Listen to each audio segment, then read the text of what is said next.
உத்திரமேரூர் அருகே பள்ளி விழுந்த மதிய உணவை சாப்பிட்ட பள்ளி மாணவர்கள் மருத்துவமனையில் அனுமதிக்கப்பட்டுள்ள சம்பவம் பெரும் பரபரப்பை ஏற்படுத்தியுள்ளது. காஞ்சிபுரம் மாவட்டம் உத்திரமேரூர் பேரூராட்சி எல்லைக்குட்பட்ட ஓங்கூர் பகுதியில் அரசு உதவி பெறும் ஆர்சி தொடக்கப்பள்ளி இயங்கி வருகிறது. மிக பழமையான இப்பள்ளியில் உத்திரமேரூர் மற்றும் அதனைச் சுற்றியுள்ள மாணவ மாணவிகள் கல்வி பயின்று வருகின்றனர். இப்பள்ளியில் இன்று மதிய சத்துணவில் பள்ளி விழுந்ததை அறியாமல் மாணவர்கள் உணவை சாப்பிட்டதாக கூறப்படுகிறது. அதன் பின் 16 மாணவர்கள் அருகில் உள்ள உத்திரமேரூர் அரசு மருத்துவமனையில் சிகிச்சைக்காக அனுமதிக்கப்பட்டுள்ளனர். மருத்துவமனை வளாகத்தை பள்ளி மாணவர்களின் பெற்றோர்கள் சூழ்ந்ததால் பரபரப்பு ஏற்பட்ட நிலையில் அரசு மருத்துவமனையில் போதிய மருத்துவர்கள் இல்லை எனவும் இச்சம்பவம் குறித்து பள்ளியின் நிர்வாக சீர்கேட்டினை கண்டித்து பெற்றோர்கள் வாக்குவாதத்தில் ஈடுபட்டனர்.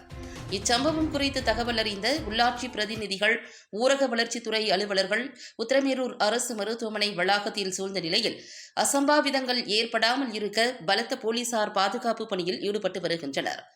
தகவல் அறிந்த உத்திரமேரூர் வட்டார வளர்ச்சி அலுவலர் பானுமதி அரசு மருத்துவமனையில் சிகிச்சை பெற்று வரும் மாணவர்கள் நலன் குறித்து மருத்துவ குழுவினரிடம் விசாரித்த நிலையில் இச்சம்பவம் நடைபெற்ற ஓங்கூர் அரசு உதவி பெறும் ஆர்சி பள்ளியில் நேரில் ஆய்வு மேற்கொண்ட வட்டார வளர்ச்சி அலுவலர் பானுமதி அப்பள்ளியில் சுகாதாரமற்ற முறையில் இயங்கி வந்த சமையல் கூடத்தினை பூட்டிவிட்டு சீல் வைத்ததுடன் ஆர்சி பள்ளியின் தாளாளர் ராஜி, பள்ளியின் சத்துணவு அமைப்பாளர் பாக்கியலட்சுமி உள்ளிட்ட பள்ளி நிர்வாகிகளிடம் தீவிர விசாரணை மேற்கொண்டு வருகின்றனர்.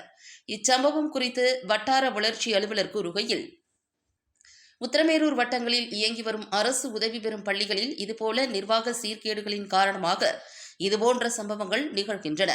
இச்சம்பவம் குறித்த அறிக்கையினை மாவட்ட ஆட்சியரின் கவனத்திற்கு கொண்டு செல்லப்பட்டுள்ளதாகவும், மாவட்ட ஆட்சியரின் உத்தரவுக்கு பின் பள்ளியின் மீது அடுத்த கட்ட நடவடிக்கை குறித்து தெரிவிக்கப்படும் என்றார். இந்த சம்பவம் அப்பகுதியில் பெரும் பரபரப்பை ஏற்படுத்தியுள்ளது.